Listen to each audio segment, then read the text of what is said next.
अस्सलाम वालेकुम, welcome to my YouTube channel. आज हम बात करेंगे हेयर ट्रांसप्लांट के बारे में। मैंने फेबररी 2019 में हेयर ट्रांसप्लांट कराया था। तो इस दौरान सारा प्रोसेस, कैसे हेयर ट्रांसप्लांट होता है, इसके साइड इफ़ेक्ट्स क्या हैं, हेयर ट्रांसप्लांट कराते वक्त आपने किन चीज़ों का ख्याल रखना है, ट्रीटमेंट, रिज़ल्ट, हर चीज़ पर तफसील से बात करेंगे। आप अगर हेयर ट्रांसप्लांट कराने के मूड में हैं तो वीडियो आखिर तक देखिएगा, क्योंकि बहुत सी इंपॉर्टेंट चीज़ें हैं जो मुझे भी नहीं पता थी, लेकिन मैं इस एक्सपीरियंस से गुज़रा हूँ तो आपके साथ शेयर करना चाहता हूँ। काइंडली चैनल को सब्सक्राइब कर दें ताकि आपको आने वाली हर नई वीडियो का नोटिफिकेशन मिल सके। शुक्रिया। तो सबसे पहले बात करते हैं कि हेयर ट्रांसप्लांट होता कैसे है। हेयर ट्रांसप्लांट आपके डोनर एरिया से आपके बाल निकाले जाते हैं। अमूमन आपके सर का ये जो पिछला हिस्सा है, यहाँ से बाल निकाले जाते हैं और फिर ग्राफ्ट्स आपके सर के ऊपर लगाए जाते हैं। ये थोड़ा पेनफुल प्रोसेस भी है। पेनफुल सिर्फ इतना ही है कि जब आपके ये बाल निकालते हैं तो उससे पहले आपको इंजेक्शन लगाते हैं। इंजेक्शन सिर्फ एक नहीं लगाते, बल्कि तकरीबन 15 से 20 मिनट तक आपको वो इंजेक्शन लगाते रहते हैं। और उन इंजेक्शन की वजह से आपका सर तकरीबन ट्रांसप्लांट के बाद भी 1 महीना तक काफ़ी भारी रहता है। बाल निकालते वक्त भी इंजेक्शन लगाएंगे, जब आपके ग्राफ्ट लगाएंगे उस वक्त भी सर में पहले ये लाइन पे इंजेक्शन लगाएंगे, बाकी फिर पूरे सर में इंजेक्शन लगाएंगे। तो तकरीबन 1.5 साल के अरसे में ये मेरा रिज़ल्ट है, ये आपके सामने है, ये आप देख लें। ये आप मेरा तकरीबन यहाँ से लेकर ये जो साइडों वाले बाल आप देख रहे होंगे, ये भी लगे हुए हैं। ये दोनों तरफ लगे हुए हैं। ये आपको थोड़े थिक नज़र आ रहे होंगे, अलग नज़र आ रहे होंगे। ये यहाँ तक मेरे बाल लगे हुए हैं। एक जो मैंने गलती की है वो आपने गलती नहीं करनी है। मैंने ये जो साइडों पे बाल लगाए हैं ये थिक है। ऊपर भी जो बाल आपके लगाए जाएंगे, जो ग्राफ्ट्स लगेंगे, वो आपके नॉर्मल बालों से मोटे होंगे, थिक होंगे। तो सर के जो बाल ऊपर होंगे ये तो मिक्स हो जाते हैं, लेकिन ये जो साइडों पे लगे हुए हैं ये कभी आपके बाल मिक्स नहीं होते हैं। यहाँ से ये अलग नज़र आते हैं, ये आप देख सकते हैं कि इनका डिफरेंस नज़र आता है।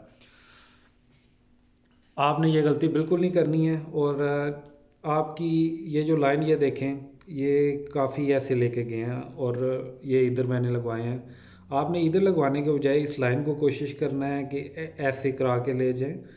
ये फिर आपका सर का ज़्यादा एरिया कवर हो जाएगा। ग्राफ्ट्स आपके डोनर एरिया पे डिपेंड करते हैं। आपके डोनर एरिया पे कितने बाल हैं। अगर आपके सर के पीछे ये घने बाल हैं तो आपके ग्राफ्ट्स ज़्यादा लगते हैं, काफ़ी घने बाल लग जाते हैं। और जहाँ से आप हेयर ट्रांसप्लांट कराते हैं उन पे भी डिपेंड करता है।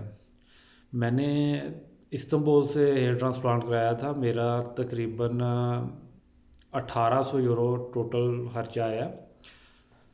इसमें हॉस्पिटल को मैंने 1300 यूरो पे किया है। उस 1300 यूरो में उन्होंने मुझे एयरपोर्ट से पिक किया, होटल का स्टे, 4 दिन का होटल का स्टे, प्लस होटल से hospital pick and drop service, और वापस 4 दिन बाद एयरपोर्ट पे ड्रॉप ऑफ। इस सब के मैंने 1300 यूरो उनको दिए। इसके अलावा मैं चूँकि इटली से गया था, मुझे वीज़ा चाहिए था। वीज़ा के लिए मैंने ऑनलाइन वीज़ा लिया था। तुर्की का ई वीज़ा ऑनलाइन 10 मिनट में हो जाता है। आपने सिर्फ अपनी डिटेल्स फिल करनी होती है। सिर्फ इटली नहीं बल्कि यूरोप के किसी भी कंट्री से आप ई वीज़ा ले सकते हैं इटली का। आई थिंक इसकी वेबसाइट है evisa.gov.tr। तो इस पे आपने कोशिश करनी है कि वीज़ा फॉर्म फिल करते वक्त आपके जो डॉक्यूमेंट्स हैं आपने उनकी करेक्ट डिटेल देनी है। ये 6 महीने का वीज़ा होता है और इसके दौरान अगर आपका कार्ड एक्सपायर हो रहा है तो कोशिश करें जब आपने जाना है आपके पास वही कार्ड हो, रेजिडेंस कार्ड सोजोर्नो जो भी है, जो आपने वीज़ा लेते हुए फॉर्म में फ़िल किया हुआ है, वो ई वीज़ा सिर्फ उस कार्ड के साथ वैलिड होता है। उसके बाद एक और बेनिफिट है, जब आप वहाँ पे जाते हैं आपके पास 4 दिन होते हैं, आप 4 दिन में घूम फिर सकते हैं, इस पे कोई पाबंदी नहीं है। अब बात करते हैं साइड इफ़ेक्ट्स पे।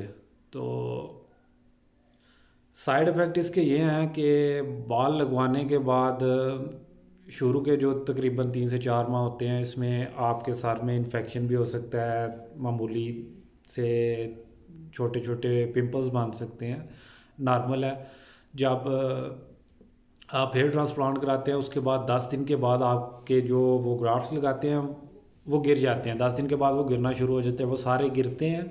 उसके बाद जड़ों से आपके नए बाल निकलते हैं। मैं फिर बता रहा हूँ, जो नए बाल निकलेंगे वो पुराने बालों से डिफरेंट होंगे। और लोग कहते हैं कि हेयर ट्रांसप्लांट कराने के बाद बाल नहीं गिरते हैं। जे जहाँ से आप हेयर ट्रांसप्लांट कराएं वो भी आपको यही बात बोलेंगे कि हेयर ट्रांसप्लांट के बाद बाल नहीं गिरते, लेकिन बाल वही नहीं गिरेंगे जो वो लगाएंगे। अगर आपके पहले बाल हैं तो वो गिरेंगे।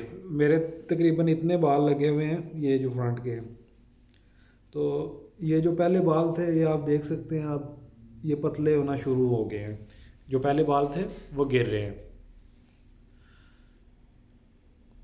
इसके बाद जब आप हेयर ट्रांसप्लांट कराने जाते हैं तो उधर आपको वो बोलते हैं कि आप $200 एक्स्ट्रा दें, हम आपकी पीआरपी कर देंगे, उससे आपके बेटर रिजल्ट आएंगे। तो ये आपने बिल्कुल धोखे में नहीं आना है। पीआरपी जो है हेयर ट्रांसप्लांट में वो लाजमी करते हैं, उसके बगैर हेयर ट्रांसप्लांट मुकम्मल ही नहीं होता, बालों की ग्रोथ हो ही नहीं सकती। तो ये आपने एक्स्ट्रा पे नहीं करना। उसके बाद हेयर ट्रांसप्लांट के बाद आपको वो डिफरेंट सप्लीमेंट्स ऑफ़र करते हैं, ये ले जाएं, वो भी तकरीबन 200-250 डॉलर के करीब होते हैं। तो वो भी लेने की ज़रूरत नहीं है, उनसे भी कोई ख़ास फ़र्क नहीं पड़ने वाला है। वो बस मार्केटिंग है और पैसे कमाने का ज़रिया, इससे ज़्यादा कुछ नहीं है। तो रिज़ल्ट आपको, जो हेयर ट्रांसप्लांट का रिज़ल्ट होता है वो तकरीबन 7 से 8 माह के बाद एग्जैक्ट पता चलता है कि आपका हेयर ट्रांसप्लांट कैसा जा रहा है। शुरू के जो दिन होते हैं उसमें आपने सनशाइन से बचना होता है। इसके अलावा जो आपको वो मेडिसिन देंगे ट्रीटमेंट के लिए, आप वो आपने खानी है। और जो आपका सर वॉश के लिए एक स्प्रे देंगे, प्लस आपको शैम्पू देंगे। वो शैम्पू जब ख़त्म हो जाए कोशिश करें वही शैम्पू लगाएं। मैंने जब वो शैम्पू ख़त्म हुआ उसके बाद एक और शैम्पू ट्राई किया लोकल यहाँ पे, लेकिन उससे मेरे जो पहले वाले बाल थे वो गिरना शुरू हो गए थे। तो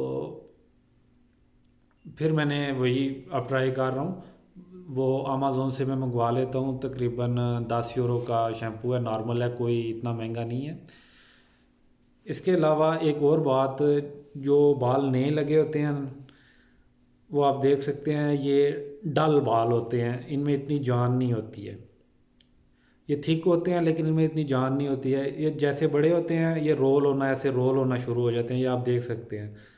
ये स्ट्रेट बाल नहीं रहते हैं, आपके पहले बेशक स्ट्रेट हैं, तो ये बाल जो हैं राउंड होना शुरू, उन्होंने लगाए ऐसे होते हैं कि आपके बाल ऐसे पीछे जाएं, आपका सर जो है कवर लगे कि बड़े थिक बाल लगे हुए हैं, लेकिन ऐसा होता नहीं है। हेयर ट्रांसप्लांट के बाद बाल का जो वो ग्राफ्ट लगाते वक्त जो एरिया कवर करते हैं उनमें काफ़ी गैप होता है। आपके जो नेचुरल बाल पहले होते हैं वैसे घने बाल कभी नहीं हो सकते हैं। ये मेरा 2 साल का एक्सपीरियंस है, तकरीबन 2 साल होने वाले, आई थिंक, नहीं, 1.5 साल हुआ है, दूसरा साल है अब। तो 2 साल में ये रिज़ल्ट है।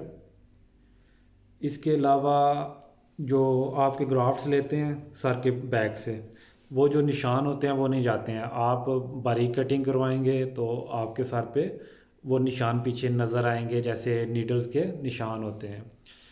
तो इसके बाद जिन लोगों के जो डोनर एरिया है वो वीक है, यानी बाल यहाँ पे कम है, तो उनके बाल 2 दफ़ा करके लगाएंगे। एक दफ़ा यहाँ से डोनर एरिया से लेंगे, एक दफ़ा ये यहाँ से लेंगे। ठीक है, आप कोशिश करें 2 दफ़ा करके हेयर ट्रांसप्लांट करा लें। पहले इतने लगवाएं, 8-10 माह बाद बाकी सार पे लगवा लें। वैसे अगर डोनर एरिया वीक है, थोड़े बाल लगवाने का फ़ायदा नहीं है। मेरे साथ एक मेरा दोस्त गया था, उसका भी यही मसला था। उसने वही जो थोड़े बहुत डोनर एरिया के बाल थे वही लगवाए, तो अब उसके बाल बस ऐसे ही हैं कि एक इधर बाल है, एक इधर बाल है, ऐसे है। तो ऐसे बस पैसे ज़ाया करने का कोई फ़ायदा नहीं है। बेहतर है जहाँ एक दफ़ा जाना है वहाँ 2 दफ़ा चले जाएं, आपका रिज़ल्ट बेहतर हो। पैसे वो हैं जो एक दफ़ा लगा दिए हैं, वैसे बंदा दूसरी दफ़ा भी लगा लेता है।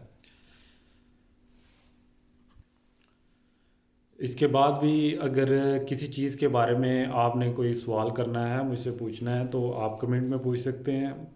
मेरी इंस्टाग्राम आईडी है इकबाल मोहसिन 666666 है।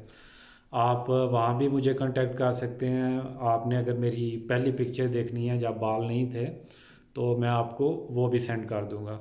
और रेकमेंड मैं यही करूँगा कि इस्तांबुल से कराएं। इस्तांबुल में बहुत ज़्यादा हैं, वहाँ से कराएं जहाँ से आपने कोई बंदा देखा हुआ है कि वो हेयर ट्रांसप्लांट करा के आया है। ऐसे ये जो फेसबुक पे ऐड आते हैं वहाँ पे ना जाएं। इस्तांबुल में बहुत ज़्यादा फ्रॉड है। ठीक वही है जो आपको आपसे पैसे वहाँ पे जाके लेगा, जो आपसे यहाँ से पैसे मांग रहे हैं। आप अगर यहाँ से पैसे पे कर देते हैं तो वो फ्रॉड है।